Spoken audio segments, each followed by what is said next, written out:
For the purposes of the next couple minutes, let's just say we are a traditional ally of the U.S., a country we've always seen as the single most powerful nation our planet has ever known, which is in the process of making a supremely consequential decision about what it should do or should not do when it comes to Iran. Normally, our American partners might act in conjunction with our allies, people like us, in planning for and acting on a course of action that could upend the world order. But of course, things are very, very different now. So how do we, as an ally of the U.S., go about pursuing our national security interests on this particular matter? Should we maybe, I don't know, call someone in Congress, a bicameral legislative body that has all but ceded its constitutional authority, including its authority to declare war? Or should we maybe, I don't know, call someone in the intelligence community, the same agencies that Trump said a few minutes ago he, quote, disagrees with when it comes to whether or not Iran is close to having a nuclear weapon? Should we reach out to the new director of national intelligence, a woman named Tulsi Gabbard, regardless of whether or not she was a qualified pick, the same person that Trump just said is, quote, wrong on Iran? Likewise, should we reach out to the new defense secretary, a guy named Pete Hegseth, even though the White House has spent this week refuting reports that he and Gabbard have been generally excluded from small group meetings on this topic? Or should we approach Trump directly? It's dicey, but I don't know. He's the guy who unilaterally does things like igniting a trade war that has already upended the world's economy, the man who, in word and deed, has lit a torch to age-old alliances, who just this week said of striking Iran this, quote, I may do it, I may not do it. And, quote, I like to make the final decision 1 second before it is due. No, perhaps best, most accurate way for any ally of the U.S. right now to gauge how and when it will react to the Israel-Iran conflict is simply to watch some of Donald Trump's favorite TV shows. By now, you might have seen the online foreign policy debate raging on this topic between Tucker Carlson and Senator Ted Cruz. We know reporters spotted Steve Bannon, far-right personality and former advisor to Donald Trump at the White House yesterday, a short time before the administration announced a 2-week timeline for making a decision on intervention. Media Matters puts it like this, quote, the Fox propaganda engine is driving this chaotic process.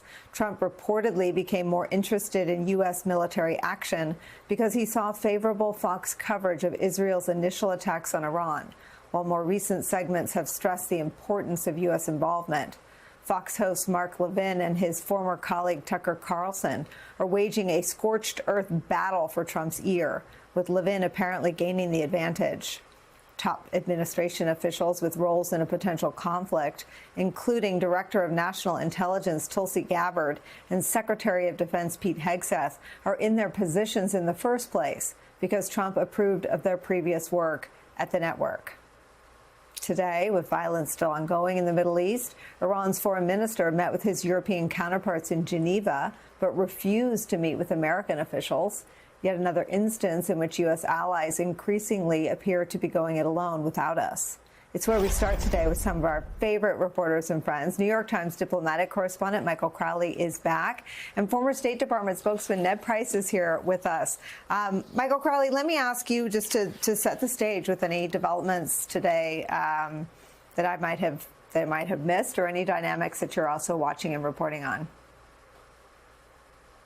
Hi, Nicole, and thanks. You covered it really well. And, the key dynamic here is what is rattling around in the president's head. So, there is diplomatic activity, as you just noted, and the Europeans are doing their best to try to return this to a negotiation and a conversation so that there's some channel, some alternative to the president deciding bomb or don't bomb.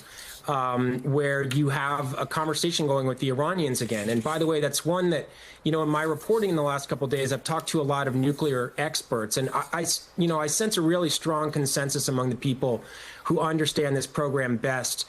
It's a concern that, military action is not going to completely destroy and end the Iranian program, that you're going to be left with a lot of problems, even if the regime doesn't collapse and you don't get into that whole question of whether Iran turns into the next Libya. You're going to have a lot of questions about where the Iranian program goes from here, and the strong possibility that the Iranians double down and try to do things in secret, try to accelerate their program, and just precipitate another crisis down the line. And so my point is that these experts really are supportive of diplomacy and say that Iran's never going to completely surrender the program. You've got to come up with an agreement. So, in theory, if you believe that premise, this diplomatic activity is helpful and important.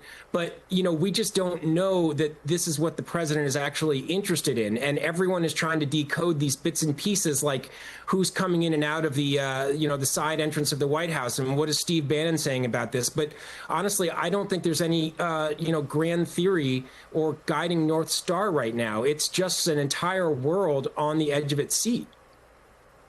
Michael Crowley, what is the 2 weeks? Does anyone have a theory on where that came from, other than it is Donald Trump's favorite interval?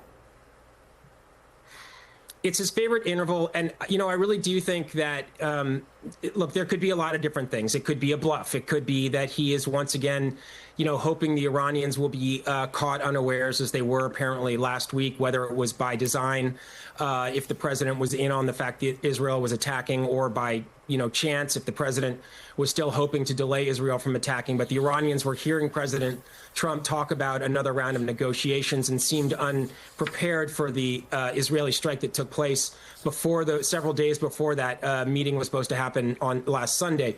So maybe this is a bluff.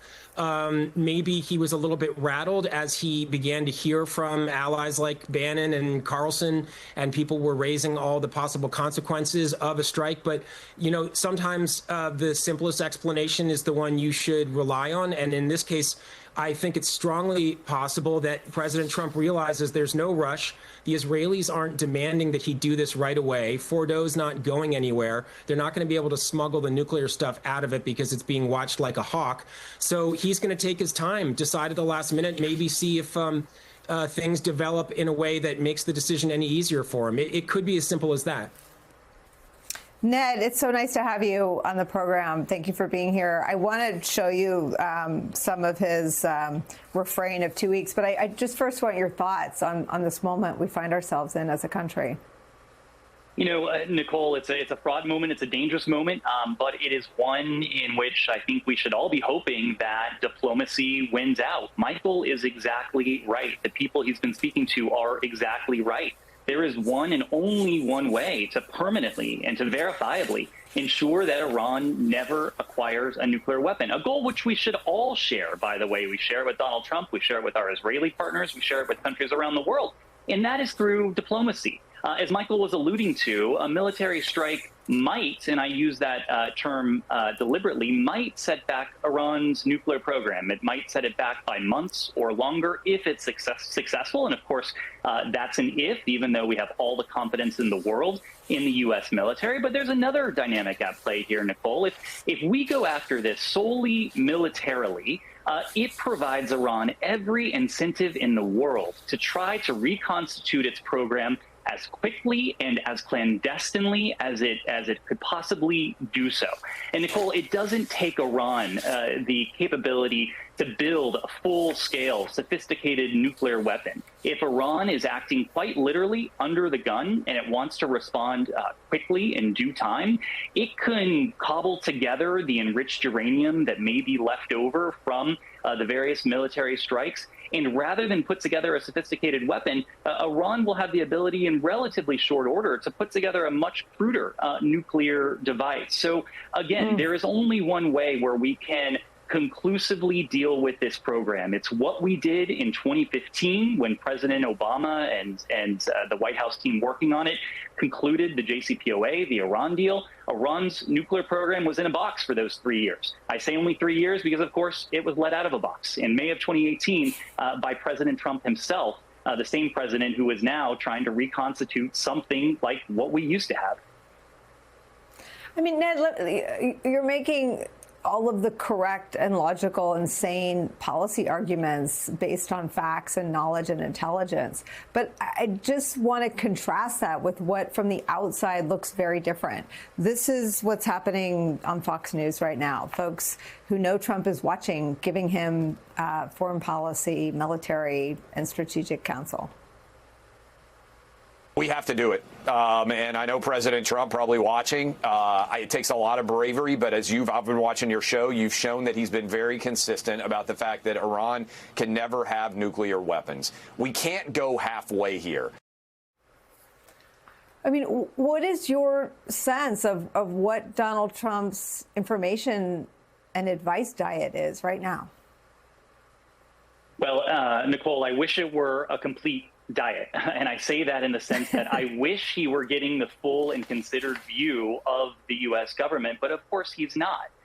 He's not for a couple different reasons. Number one, this administration has really taken a jackhammer to the National Security Council. I spent 3 years on the National Security Council. In my last job at the State Department, I was in every single one of these NSC meetings, including on the issue of Iran. And the point of those meetings is to quite literally get everyone around the table so that the president or the national security advisor or whoever is chairing the meeting can hear the considered judgment of the departments and agencies. You know, Nicole, for people like me, there could be some degree of ambivalence when we hear that someone like Tulsi Gabbard or someone like Pete Hegseth is being excluded from the most sensitive conversations this government is having. And you might be inclined to say, well, that's great. Pete Hegseth is unqualified. Tulsi Gabbard is a little kooky. You know, maybe it's a good thing they aren't there. But Nicole, as you know, the point of the National Security Council and the Situation Room itself is not to gather everyone around the table to profess their own personal views, what they think individually we should do. It is to represent the considered judgment of the department or agency that they lead.